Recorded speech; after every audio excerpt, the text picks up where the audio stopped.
In the 30 years since I began my career as a journalist, countless things in the news business have changed dramatically. Some of those things are fantastic, like how easily you can find information on the internet. But some, however, are not, like how much of that information you might find online can't be trusted.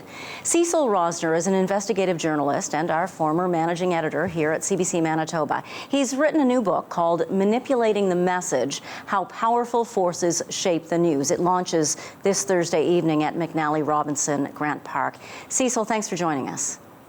Thanks, Janet. One of the big differences I think of when I think back is how easily we used to be able to reach sources, to reach people, government ministers, officials. You could just phone them directly. Now you can't. Officials of companies or government bodies are protected behind layers and layers of staff. How has the growth of public relations as a profession impacted journalists? No, I think you're very right on that. One of the pertinent statistics that I came across in researching this book, it shows the huge increase in the number of public relations and communications people in Canada over the years. At the same time, the number of journalists and reporters and journalists is declining in Canada.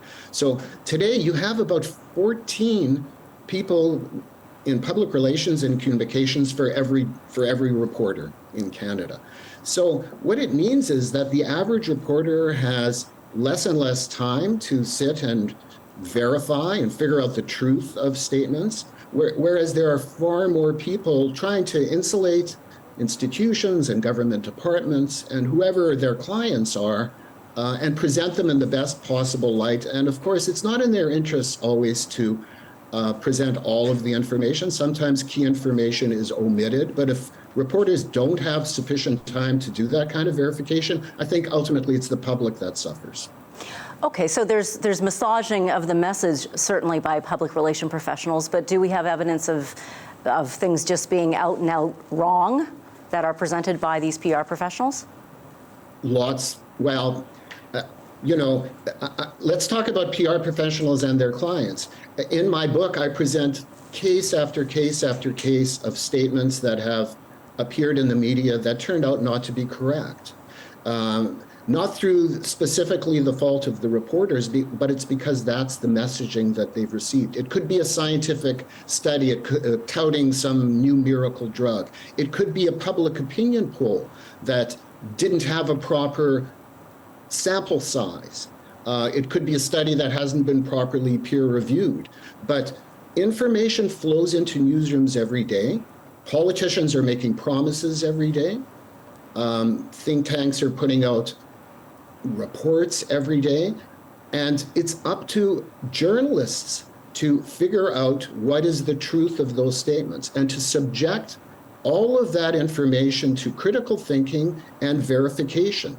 And because of what's happened in journalism over the years, a lot of the ad revenues that newspapers and broadcast outlets depended on has disappeared. There have been layoffs. There have been fewer and fewer outlets employing as many journalists as they did in the past, and the remaining journalists have to feed more and more platforms and 24-hour news cycles, and it means the average reporter is very busy and often not able to thoroughly investigate every message that comes through a newsroom. So what is your key message for people who consume information? What do they need to do to protect themselves? I think, well, there's two things. I think there's things the public can do, the consumers of news can do, and I think there are things that the media can do. In terms of the media, I think more attention has to be paid to things like fact-checking, things like investigative journalism, things like diving deeply into statements that are being made to figure out what is true and what is not true. From the point of view of the public, I think there are tools that the public can arm themselves to do some of that work on their own as well. It starts with critical thinking. It starts with reading something in the media or on your social media feed and asking, what's the source of this information? Is there a conflict of interest in the person presenting me this information? Is this picture I'm looking at in my social media feed authentic? When was it taken?